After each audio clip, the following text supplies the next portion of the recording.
আসসালামু আলাইকুম। সরকারি সোহরাওয়ার্দী কলেজের বাংলা বিভাগের পক্ষ থেকে একাদশ শ্রেণীর শিক্ষার্থীদের স্বাগত জানাচ্ছি। আমি রোজি পারভিন, প্রভাষক, বাংলা বিভাগ। প্রিয় শিক্ষার্থীবৃন্দ, আশা করি তোমরা সকলেই ভালো আছো, নিরাপদেই আছো। বিগত কয়েকটি ক্লাসে আমি তোমাদের সঙ্গে বাংলা উচ্চারণের বিভিন্ন নিয়ম নিয়ে আলোচনা করেছি। আজ আমি তোমাদের সঙ্গে রফলা, জফলা, মফলা, লফলা এর কিছু উচ্চারণের নিয়ম নিয়ে আলোচনা করব। প্রথমেই তোমাদের সঙ্গে জফলা এর নিয়ম নিয়ে আলোচনা করব। তোমরা প্রত্যেকেই খাতা নাও, আমি বোর্ডে কিছু নিয়ম লিখব, আলোচনা করব। তোমরা সেগুলো খাতায় তুলে নিবে এবং বোঝার চেষ্টা করবে।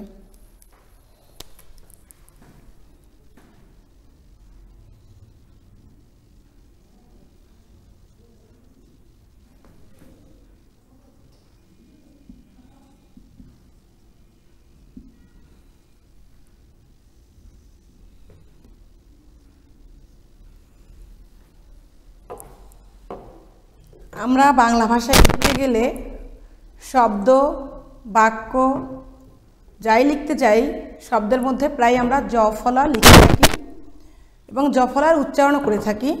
কিন্তু প্রত্যেকটা শব্দ উচ্চারণ করতে গেলে আমরা কিভাবে করব, এর জন্য আমাদের সুনির্দিষ্ট কিছু নিয়ম জানতে হবে। আমি সেগুলো এখন লিখছি, আলোচনা করছি।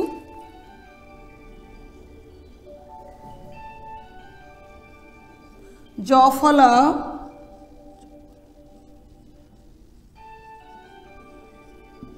শব্দের আদিতে থাকলে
জফলা শব্দের আদিতে থাকলে এভাবে লেখা যায়, অথবা জফলা যদি শব্দের আদিতে থাকে এবং তার পরের বর্ণে যদি অ আ যুক্ত থাকে, তবে উক্ত জফলা যুক্ত বর্ণের উচ্চারণ এর মতো হবে।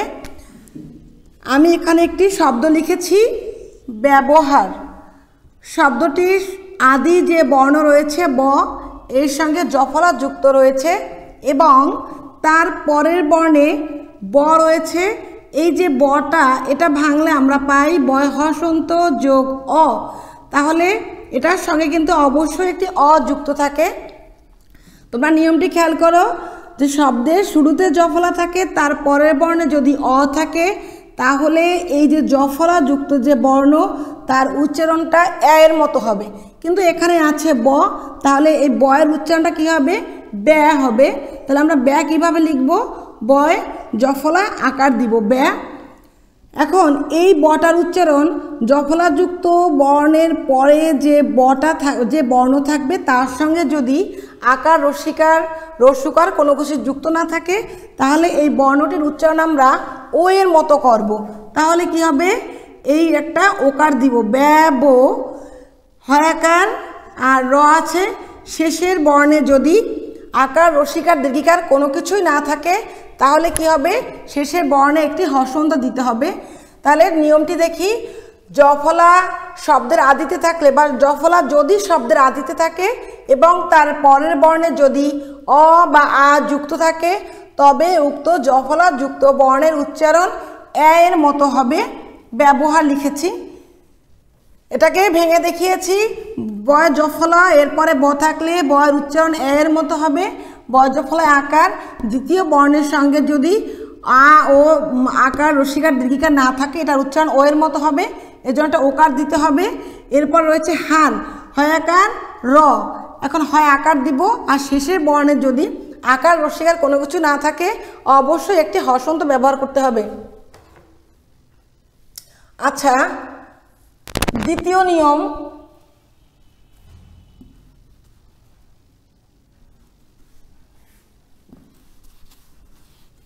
দ্বিতীয় নিয়মটি জফলা শব্দের মধ্যে বা এভাবে না লিখে এভাবে লিখতে পারি,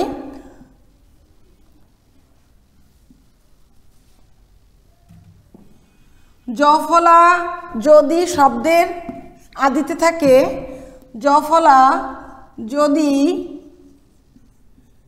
শব্দের আদিতে থাকে, আদি মানে শুরু, আদিতে থাকে এবং তার পরের বর্ণে যদি রস্যিকার দীর্ঘিকার রস্যকার দীর্ঘকার যুক্ত থাকে তবে উক্ত জফলা যুক্ত বর্ণের উচ্চারণ এ কারের মতো হবে।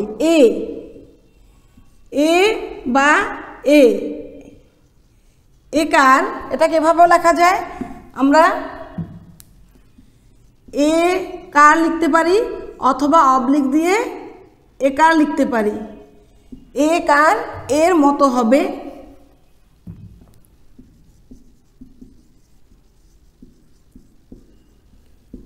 খাতায় তুলে নাও, জফলা যদি শব্দের আদিতে থাকে এবং তার পরের বর্ণে যদি রসিকার দীর্ঘিকার রস্যকার দীর্ঘকার থাকে তবে উক্ত জফলাযুক্ত বর্ণের উচ্চারণ একারের মতো হবে। যেমন আমি একটা উদাহরণ লিখি, তোমরাও লেখো।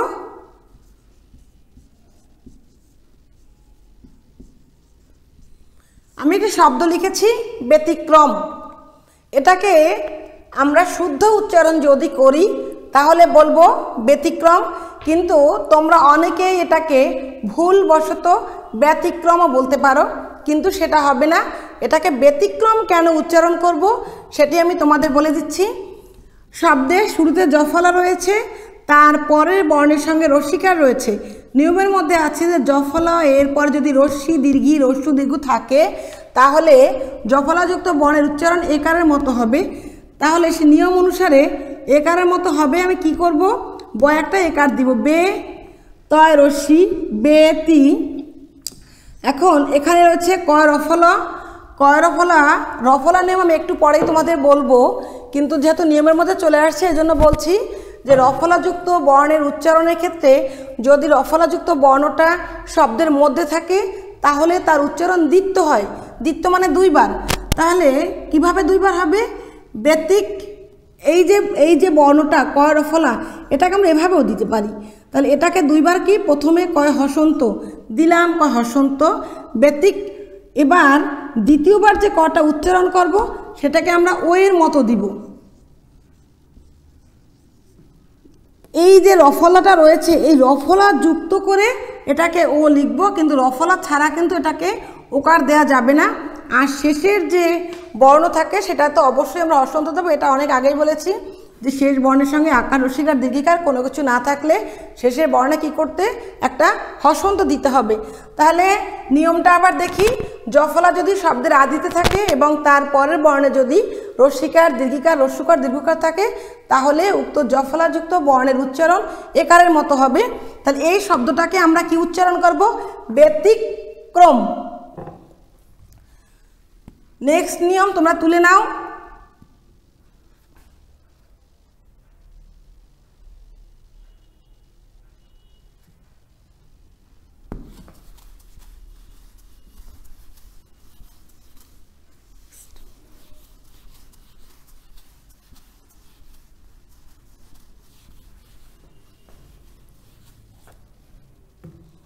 3 নম্বর নিয়ম, জ ফলা শব্দের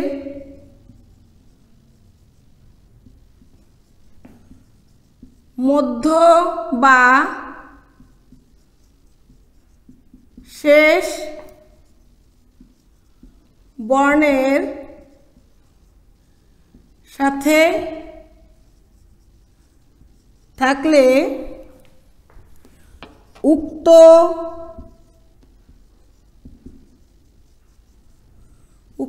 জফলা যুক্ত বর্ণের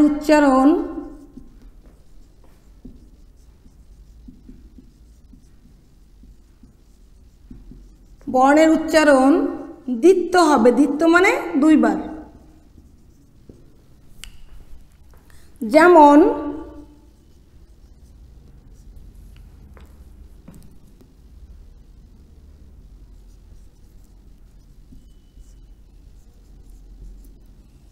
এখানে দুটো শব্দ লিখেছি, একটা লিখেছি কি পদ্য, আর একটা লিখেছি ব্যাখ্যা। এখন কি এই শব্দটিকে পদ্য যেটা লিখেছি এটায় জফলা রয়েছে কি শেষে রয়েছে, তাহলে আমরা কিভাবে এটা দুইবার লিখব? আমরা জানি যে জফলা যদি মধ্যে বা শেষে থাকে, তার পূর্বের বর্ণ যদি অ থাকে তাহলে অ, এই নিয়মটা আগে বলেছি, তাহলে অ এর উচ্চারণ ও হবে, তাহলে কি হবে পয়কারে পো। আর জফলার উচ্চারণটা এবার আমরা দেখব, জফলা শেষে রয়েছে, তাহলে এটাকে কি করব আমরা দ্বিত্ব করব। দ্বিত্ব করতে হলে প্রথমে এটি একবার লিখতে হবে এবং প্রথমবারে লিখে অবশ্যই এটিতে একটি হসন্ত দিতে হবে।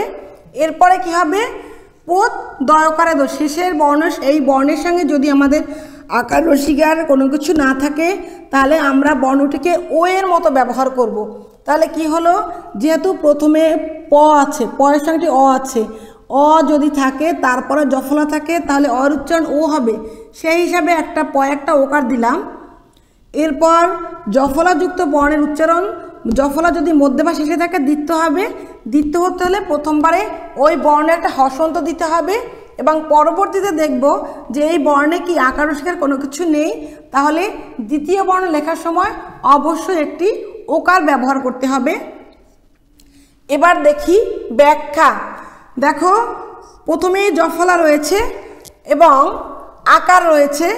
জফলাযুক্ত বর্ণের পরের বর্ণে যদি অ বা আ থাকে তাহলে তার উচ্চারণ হবে এ এর মতো, সেহেতু আমরা ব্যয় লিখে যাব।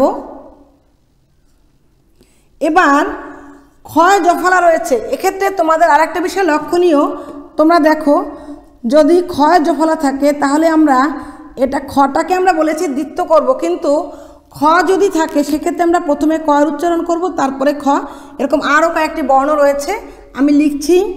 যদি থয় জফলা থাকে তাহলে কি হবে, থটা দুইবার না লিখে প্রথমে তয় হসন্ত তারপরে থ।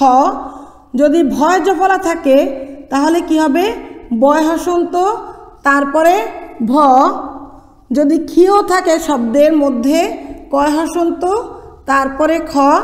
আর একটা বিষয়, যদি হয় জফলা থাকে তাহলে কি করতে হয়, প্রথমে জয়ের উচ্চারণ তারপরে ঝ। এই বিষয়গুলি তোমাদের মাথায় রাখতে হবে।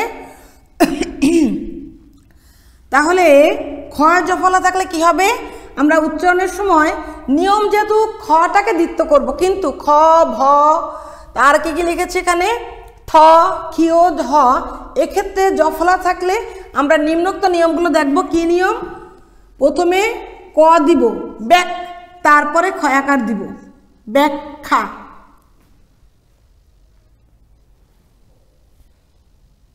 তাহলে জফলার নিয়ম আমরা কি শিখলাম, এটা মুছে ফেলি, এটার জন্য এই লেখাটা বোঝা যাচ্ছে না। জফলা শব্দের মধ্য বা শেষ বর্ণের সঙ্গে যদি থাকে এবং জফলা যদি শব্দের মধ্য বা শেষের বর্ণে থাকে তাহলে জফলাযুক্ত বর্ণের উচ্চারণ দ্বিত্ব হবে, মানে দুইবার হবে। সেক্ষেত্রে কি করতে হবে, যদি এরকম থাকে পদ্য বা গদ্য বা কথ্য তথ্য, যদি এরকম থাকে প্রত্যেকটি ক্ষেত্রেই কিন্তু আমরা জফলাযুক্ত বর্ণকে আমরা দুইবার উচ্চারণ করেছি।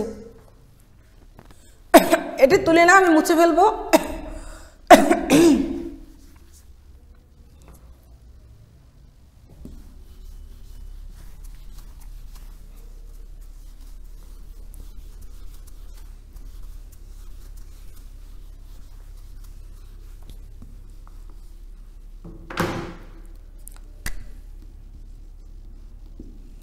তাহলে আমরা জফলা এর তিনটি গুরুত্বপূর্ণ নিয়ম শিখলাম, যে তিনটি নিয়ম আমাদের জন্য খুবই গুরুত্বপূর্ণ, আমাদের শব্দ ব্যবহারের সঙ্গে আমাদের জানতে হয়।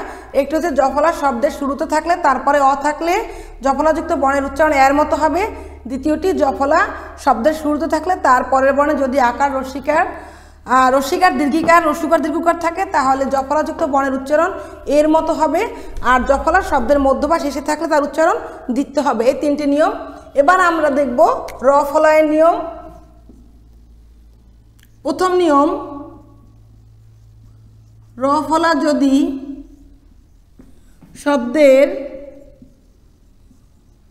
শব্দের আদিতে বা শুরুতে থাকে তাহলে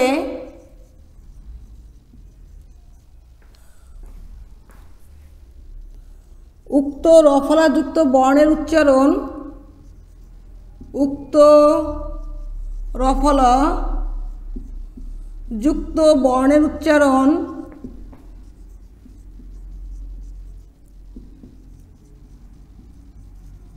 বর্ণ উচ্চারণ ওকার এর মতো হবে।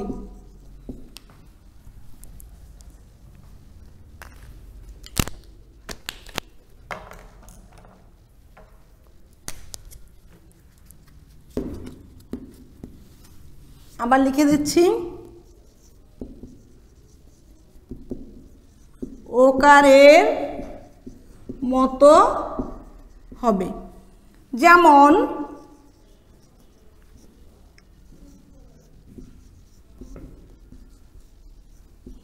আমি এখানে দুটো শব্দ লিখেছি, গ্রহ, প্রকাশ। নিয়মটা বলেছি, রফলা যদি শব্দের শুরুতে থাকে তাহলে কি হবে, আমরা রফলাযুক্ত যে বর্ণটা সেটাকে ও এর মতো উচ্চারণ করব। এখানে গ এর সঙ্গে একটি রফলা রয়েছে, তাহলে আমরা শব্দটাকে গ্রহ বলি না, কি বলি, গ্রহ। কেন বলি, যে অ এর সঙ্গে এখানে কি আছে, রফলা রয়েছে। তাহলে শব্দটিকে আমরা এভাবে লিখি, গ্রহ, এবং শেষের বর্ণে যে আকার রস্যিকার কোনো কিছু নাই, এটাকে আমরা এরকম থাকলে এটাকে প্রায় ও এর মতো উচ্চারণ করি। এরপর দেখো এখানে পয় রফলা আছে, তাহলে শব্দের শুরুতে যদি রফলা থাকে সেটাকে আমরা ও এর মতো উচ্চারণ করব। তাহলে কি করব, প্রো, পয় রফলায় ওকার দিব, প্রো কা। আর শেষের বর্ণে যেহেতু আকার রস্যিকার কোনো কিছু নেই, অবশ্যই একটি হসন্ত ব্যবহার করব। তোমরা লিখে নাও, রফলা যদি শব্দের আদিতে থাকে তাহলে উক্ত রফলাযুক্ত বর্ণের উচ্চারণ ওকারের মতো হবে, যেমন গ্রহ, প্রকাশ ইত্যাদি।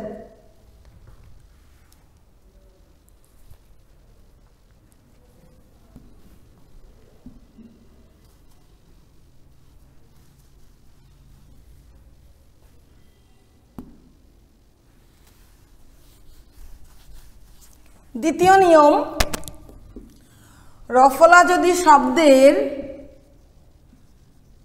মধ্য বা শেষ বর্ণে থাকে তাহলে উক্ত রফলাযুক্ত বর্ণের উচ্চারণ দ্বিত্ব হবে, দুইবার হবে। যেমন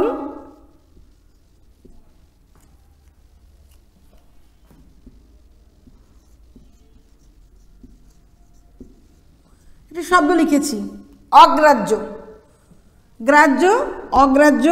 তাহলে এখন দেখো এই যে শব্দটা অ এর পর রফলা থাকলে অয়ের উচ্চারণ ও হয়, কিন্তু তোমাদের এই নিয়মগুলো আগেই পড়ানো হয়েছে। যেহেতু অ নেতিবাচক, অটা অই থাকবে, অটাকে আর ও লিখব না। এবার এই নিয়মটা আমরা এখন দেখব, গয়ের সঙ্গে রফলা রয়েছে কিন্তু এখানে রফলাটা রয়েছে শব্দের মধ্যে। তাহলে আমরা কি করব, যে মধ্যে থাকলে এটাকে আমরা দুইবার লিখব। সেক্ষেত্রে কীভাবে, অগ, দুইবার লিখলে প্রথমটা হসন্ত দিতে হবে, তারপরে গ্রা লিখলাম। এবার আমি তোমাদের একটু আগেই এখানে কয়েকটি বর্ণের লিখেছিলাম যে যেগুলোর সঙ্গে জফলা হলে কি হবে। সেক্ষেত্রে হয় জফলাটা আমরা ভেঙে দেখিয়েছিলাম। হয় জফলা থাকলে প্রথমে জ তারপরে ঝ উচ্চারণ হয়। তাহলে হয় যখন জফলা আছে প্রথমে আমরা কি অগ্রাজ জ উচ্চারণ করব, অগ্রাজ ঝ। আমরা ভুলে এটাকে অনেক রকম উচ্চারণ করি, অগ্রাহ্য অনেক কিছু বলে থাকি, কিন্তু বাংলা উচ্চারণের যে সঠিক নিয়ম সে নিয়ম অনুসারে আমরা এটাকে কি বলবো, অগ্রাহ্য। আবার একটা শব্দ লিখি, যেমন বিদ্রোহ। এটাকে আমরা বিভিন্ন জনে বিভিন্নভাবে উচ্চারণ করে থাকি, বিদ্রোহ যে যার মতো বলি, কিন্তু সঠিকভাবে আমরা যখন উচ্চারণ করব তখন কি করব, বয় রসিকের টাকায় লিখলাম। এবার জফলার উচ্চারণটা কিভাবে লিখব, জফলাকে দুইভাবে লিখতে হবে, বিদ্রোহ। বিদ দয় রফলা রয়েছে, এটিকে আমরা ভেঙে লিখব, কিভাবে লিখব, বিদ। এবার এই জফলাযুক্ত বর্ণকে ভাঙলাম প্রথমে হসন্ত সহ, যেহেতু এখানে একটি ওকার রয়েছে আমরা আবার এই বর্ণ সহ এটাকে ওকার দেব, বিদ্রোহ। এবার শেষে বর্ণ আকার শিখানে এটাকে আমরা ওয়ের মতো উচ্চারণ করি, বিদ্রোহ।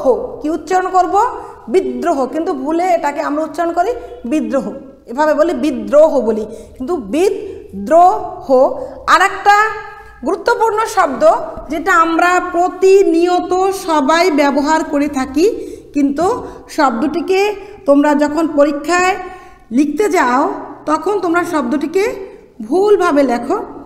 এই যে একটি কমন শব্দ ছাত্র, তোমরা বা অনেকেই এটিকে ভুলবশত ছাত্র উচ্চারণ করো, ছাত্র, কিন্তু শব্দটিকে আমরা সঠিকভাবে উচ্চারণ করতে গেলে কিভাবে বলবো, খেয়াল করো।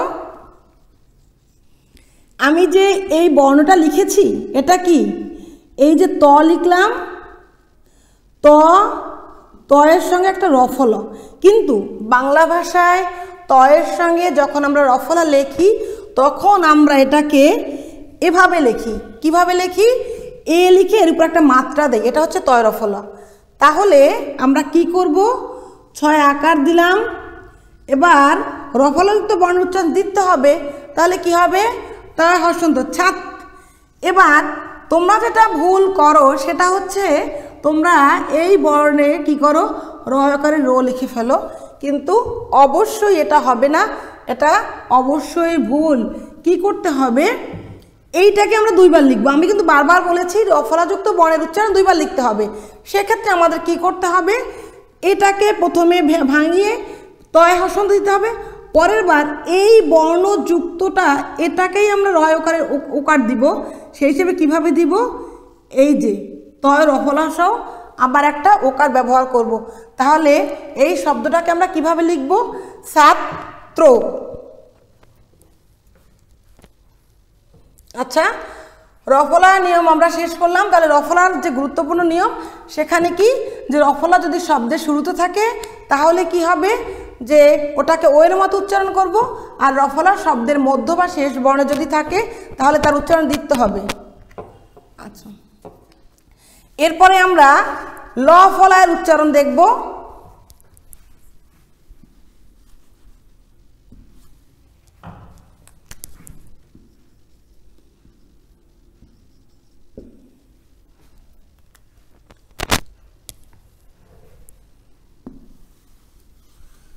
আমরা বাংলা ভাষায় লফলাযুক্ত অনেক শব্দ ব্যবহার করে থাকি। তাহলে আমরা এখন জানব যে লফলা আমরা কিভাবে ব্যবহার করব।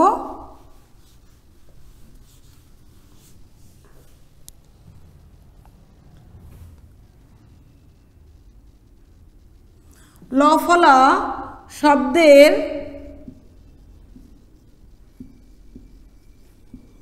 আদিতে থাকলে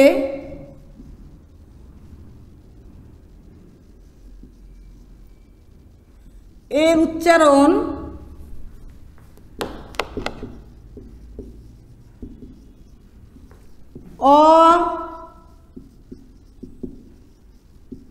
কি লিখছি, লফলা শব্দের আদিতে থাকলে এর উচ্চারণ অবিকৃত থাকে। যেমন আমি একটা শব্দ লিখি, ক্লান্ত। লফলা শব্দের আদিতে, তাহলে কি এখানে আদিতে রয়েছে না? রয়েছে। যদি থাকে উচ্চারণ অবিকৃত। অবিকৃত মানে কি? বিকৃত হবে না, কোনো পরিবর্তন হবে না। তাহলে আমরা এটাকে কিভাবে লিখতে পারি? ক্লা। এটা বিকৃত হবে না, এটা যেভাবে সেভাবেই লিখবো। ক্লান, এর পরেরটাকে আমরা ভাঙাবো। ক্লান তয় করে তো। লফলা যদি শব্দের শুরুতে থাকে তাহলে কি হবে? এটাকে আমরা অবিকৃত রাখবো, প্রথমটা কোনো পরিবর্তন হবে না, এবং পরবর্তী যে বর্ণ সেটাকে আমরা ভেঙে লিখবো। লফলা যদি, এরপরে নিয়ম, লফলা শব্দের মধ্য বা শেষ বর্ণে থাকলে, মধ্য বা শেষে থাকলে সেটাকে আমরা কিভাবে উচ্চারণ করব?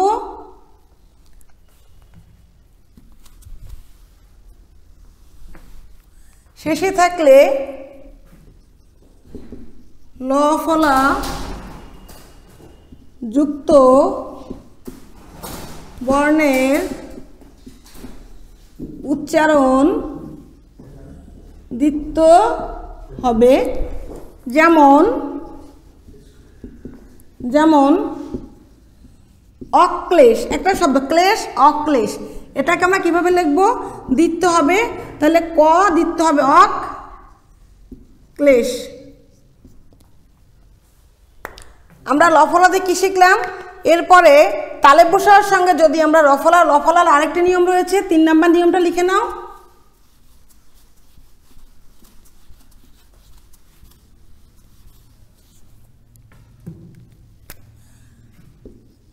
তালেব বসা বর্ণের সঙ্গে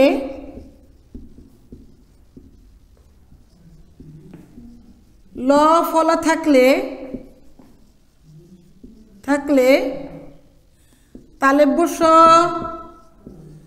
এর উচ্চারণ দন্তস এর মতো হবে।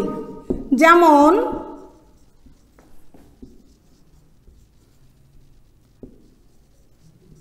স্লোথ একটা শব্দ, এর অর্থ হচ্ছে ধীর। স্লোথ শব্দের অর্থ ধীর, বলি স্লোথ গতি মানে ধীর গতি। তাহলে দেখো তালেব বসার সঙ্গে যদি লফলা থাকে তাহলে সেটাকে কি করতে হবে? দন্তস্বর মতো উচ্চারণ করব। তাহলে এটাকে আমরা স্লোথ বলি না, কি বলি? স্লোথ। স্লো, দন্তস্ব লয় ওকার থয় করে থো, এটাকে আমরা কি বলবো? স্লোথ বলি। তাহলে আমরা লফলার 3টা নিয়ম শিখলাম। কি কি নিয়ম? যে লফলা যদি শব্দের শুরুতে থাকে তাহলে কি হবে? লফলা অবিকৃত থাকবে। লফলা যদি শব্দের মধ্যে বা শেষে থাকে তাহলে লফলাযুক্ত বর্ণের উচ্চারণ দিতে হবে। আর তালেব বসার সঙ্গে যদি লফলা থাকে তাহলে কি হবে? সেখানে তালেব বসার উচ্চারণ স-এর মতো না হয়ে স-এর মতো হবে, দন্ত স-এর মতো হবে। প্রিয় শিক্ষার্থীবৃন্দ, তোমাদের সঙ্গে আজ আমি জফলা, রফলা এবং লফলা এর নিয়ম সম্পর্কে আলোচনা করেছি। পরবর্তী ক্লাসে মফলা নিয়ম এবং হয়ের ব্যবহার, এ দুটো নিয়ম আলোচনা করে তোমাদের বাংলা উচ্চারণের নিয়ম শেষ করব এবং কতিপয় এক্সাম্পল বা উদাহরণ সেগুলো ভেঙে দেখাবো। তোমরা এই নিয়মগুলি বাসায় ভালোভাবে পড়বে। ধন্যবাদ সবাইকে।